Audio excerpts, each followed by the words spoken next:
sent dans l'assiette, là, après, quand on déguste les cerveaux, un petit peu sur les émotions. Il a rebaissé ses mains tout seul, il m'énerve. Je constate qu'il n'a vraiment pas besoin de moi.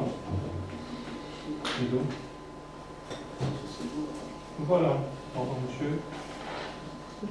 Est-ce que tu lui parles des plafonds dans 15 minutes, parce qu'on a fait 2 fois. Le deuxième de séance. J'ai hésité. Est-ce que tu lui parles des métaphores la deuxième fois quand tu lui dis de faire rétroactivation, tu lui prépares comment il peut utiliser une métaphore ou pas? Le patient, il n'a pas besoin de faire des métaphores, il est dans son activation à lui. Non, mais est-ce qu'indirectement, tu lui dis pas que pensez à ci, pensez à ça, à ce moment? Non. Pensez à vos mains, pensez à votre inconfort au début, vous le mettrez dans vos mains, laissez venir un moment de... et puis, sur le fait que vos mains font leur petit réglage, vous explorez l'action de votre corps, l'équilibre de votre corps dans l'action, ce que font vos mains, tous ces verbes d'action qui sont les verbes les plus mobilisateurs. Et c'est tout. Et les suggestions et les métaphores, ça c'est mon boulot. C'est pour ça que je lui demande quand même de me payer à la fin. J'ai fait un petit truc en plus par rapport à la cuisine qu'il sait faire sans moi. Les suggestions et les métaphores, si ça doit ressortir à un moment, ça ressortira dans son activation. Et plus exactement, ce qui ressortira dans son activation, c'est ce qu'il a déjà mis en place là, c'est des choses qui viennent de lui. Il a été surpris de ce souvenir qui est venu. Et malheureusement, je ne peux plus causer des douleurs. Malheureusement, à cause de mes douleurs, je ne peux plus cuisiner. Absolument. Oui. Et là, on a donc résolu, entre guillemets, répondu à ce qu'il a présenté en premier, qui était donc la cigarette. Et donc, on peut passer au deuxième problème qu'il m'avait présenté comme étant le premier, à savoir ses douleurs. Sauf que là, il a l'outil, à lui maintenant de travailler avec ça, et je le revois dans quelques semaines, le temps qu'il mette tout ça. Et il me dit je ne lui ai pas demandé le métier qu'il souhaitait exercer quand il était petit garçon, mais là il va me le dire tout seul. Quand j'étais enfant, c'était de monter un gîte où je vois mon potager, mes volailles, mon clapier, et faire une table d'amis, une table de repos. Pas forcément 20 personnes maximum. Voilà, une table d'amis, une table d'hôtes. C'est son rêve d'enfant, avec son potager, son clapier, 20 couverts, pas plus. Je me dis, il a beaucoup d'amis, c'est bien. Et ce monsieur-là, il est tout dans ses ressources-là. Il n'est plus dans je ne sais plus cuisiner, il est dans la potentialité de, peut-être il n'a plus la capacité de travailler au feu dans un restaurant, mais son projet de table d'hôte, qui sait,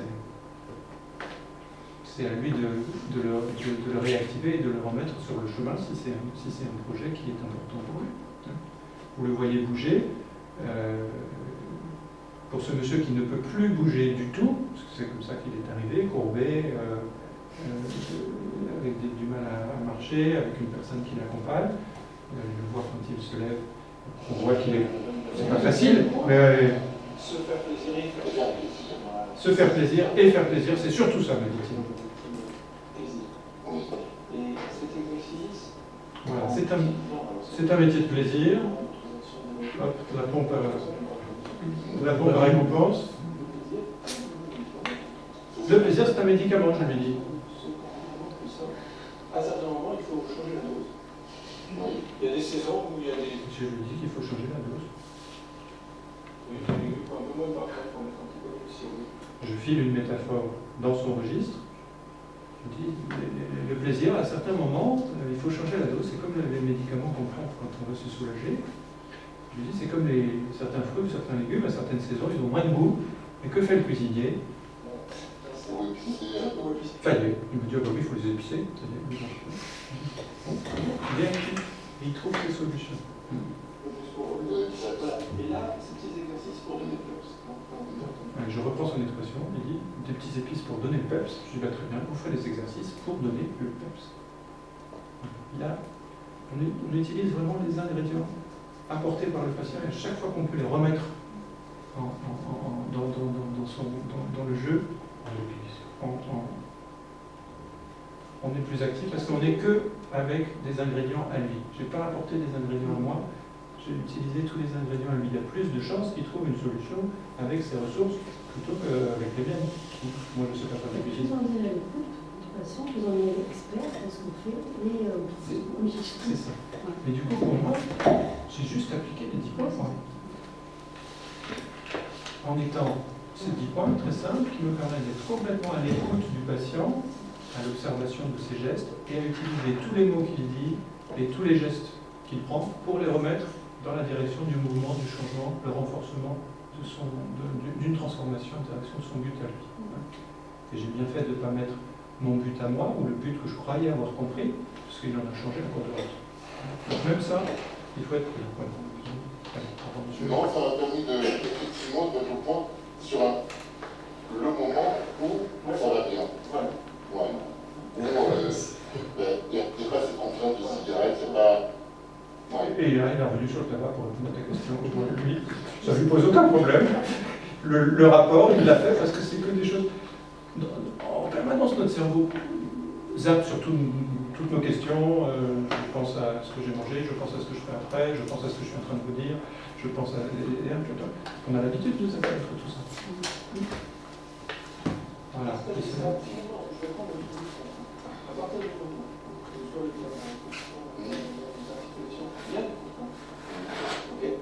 Et donc je fais une dernière prescription récapitulative, puisque j'ai bien vu là qu'il m'a apporté 2 problèmes, il voulait 2, mais c'est normal, il est venu à Paris et il veut 2 séances en une, quoi. Hein? À partir du moment où il y a de la contrainte, que ce soit celle de fumer, ou que ce soit celle des articulations, il a découvert un outil pour installer du PEPS, hein, un moment. Voilà. Vous faites ce petit travail. Ok. Alors, Magnifique. On va libérer. voilà, vous allez voir, voilà, il se lève et il marche comme un monsieur qui a des difficultés à se déplacer. Ok. Question? Tu les as convaincus? Mais ça a l'air tellement facile. C'est facile. C'est Je vais faire, c'est tout. Hein. J'ai vraiment, c'est pour ça. Alors, pardon du coup pour le. Si les questions, c'est qu'est-ce que ça donnait la suite Il revient dans 15 jours. Enfin, on va dans 15 jours. Je l'ai filmé la semaine, il y a 15 jours. Ah, d'accord. Au retour, tiens, c'était l'un des premiers patients au retour de Saint-Pétersbourg. Je vous avais dit, sur la lancée de la croisière, on va refaire des films, ça fait un moment que j'en avais plus fait. Et ce monsieur m'a offert sa jovialité dans cet exercice. La jovialité qu'il a retrouvée dans cet exercice. C'est pas tout à fait comme ça qu'il est arrivé. Il est arrivé, comme vous l'avez vu, marchant difficilement, et je filme pas les interrogatoires, je filme que les exercices. Mais l'interrogatoire, ça a été, je suis douloureux, je peux pas bien faire. Enfin, l'interrogatoire d'un douloureux chronique, si vous voyez un peu de quoi il est question, c'est vraiment très dynamique, parce que ça fait des années qu'il est comme ça. Et puis, je l'ai replacé sur la chaise, je l'ai sorti d'un fauteuil derrière, je l'ai mis sur le tabouret, enfin sur la chaise, et il a pris sa position tonique tout de suite, tout seul. Et donc il y a eu une demi-heure d'entretien avant. Ouais, voilà. Amené par un membre de sa famille qui est à Paris, qui l'a accompagné. Il a fallu écouter les raisons pour lesquelles la dame parisienne amenait son cousin de Toulouse à la consultation. Donc, c'est une consultation qui a duré un peu plus longtemps, mais strict sur parce que c'était à 2. Mais la consulte douleur, c'est souvent ça. La première consulte douleur, c'est souvent un temps d'anamnèse. C'est le temps de la relation, c'est le temps de l'installation de la relation et de la confiance. Et dans la mesure où, quand on est face à face avec un patient, ça va entre guillemets plus vite. Là, il y avait 2 personnes qui étaient toutes 2 sur la réserve de savoir, oh là là, on venait voir un docteur, Je ne sais pas qui je devais rassurer en premier, puisque c'est la cousine parisienne qui avait pris rendez-vous pour lui. Généralement, je suis un peu méfiant quand ce n'est pas le patient qui prend rendez-vous pour lui-même. Bon, il y avait quelque chose à travailler là, avant d'installer le patient dans sa problématique et d'installer un exercice pour le patient. Donc il y a eu tout un travail préalable, effectivement, de cerner mieux la question, sa question. Oui. Oui, moi justement ça me perturbe parce que si tu dis que l'interrogatoire pendant 30 minutes, il a parlé de ses douleurs, il a bien plein de choses, et quand même c'est vachement perturbant parce qu'il te dit la cigarette. Vous n'avez pas entendu, mais je bug pendant 5 secondes. Hein. Oui, mais c'est... Il faut recalculer la trajectoire, tu sais. C'est comme le GPS, quand vous êtes sorti de la bretelle d'avant. Si vous voulez, avant de vous ressortir le nouveau chemin. Ah ouais, Bon, ok, d'accord. Mais parce que j'imagine... Mais pour lui, il y avait un lien. Donc moi, c'est pour ça qu'il me paye, c'est pour que je fasse mon job. Oui, vous calculez l'itinéraire. Mais parce que j'imagine que c'est un interrogatoire différent. Non, mais c'est. Je pense que pour la cigarette, par exemple, ça serait un interrogatoire différent, pour scinder le but, pour Alors, la problématique. Et là, on a l'impression de... Alors, c'est ce que Moi, j'aurais dit, bon, bah, on recommence. On recommence à On zéro. va repartir sur le... Et c'est Et alors, c'est pour ça que je remercie ce monsieur, d'abord, parce que ça, je l'ai vécu, sans doute vous aussi, à de multiples reprises, parce que c'est la première fois que j'arrive à le capter en vidéo, de voir à quel point, finalement, j'ai réussi à l'accompagner, en sachant quoi? Ses ressources. Mais sur la cigarette, l'interrogatoire de la cigarette, j'avais rien là. Et pourquoi? Parce que je m'interrogeais sur la douleur. À se demander si j'ai eu raison de m'interroger aussi longtemps sur la douleur. Si je peux intervenir par rapport à ça, c'est tout à fait normal, parce que comme tu as dit, il a passé une demi-heure avant dans l'anamnèse. Comme tu as dit, cette anamnèse, c'est le moment justement de le fameux beurre, la relation jouétique qui s'installe.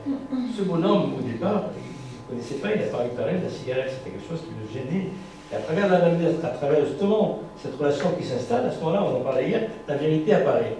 Et la vérité, c'est le tabac. C'est ça, la première son souci premier, c'est d'abord dont il ne voulait pas parler. Mais installé une fois dans cette relation tout à fait particulière, on peut en parler. Alors on y va. Et c'est tout à fait normal. Et ça moi, ça arrive systématiquement.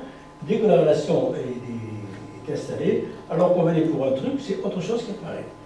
Et c'est tout à fait normal. Donc ça,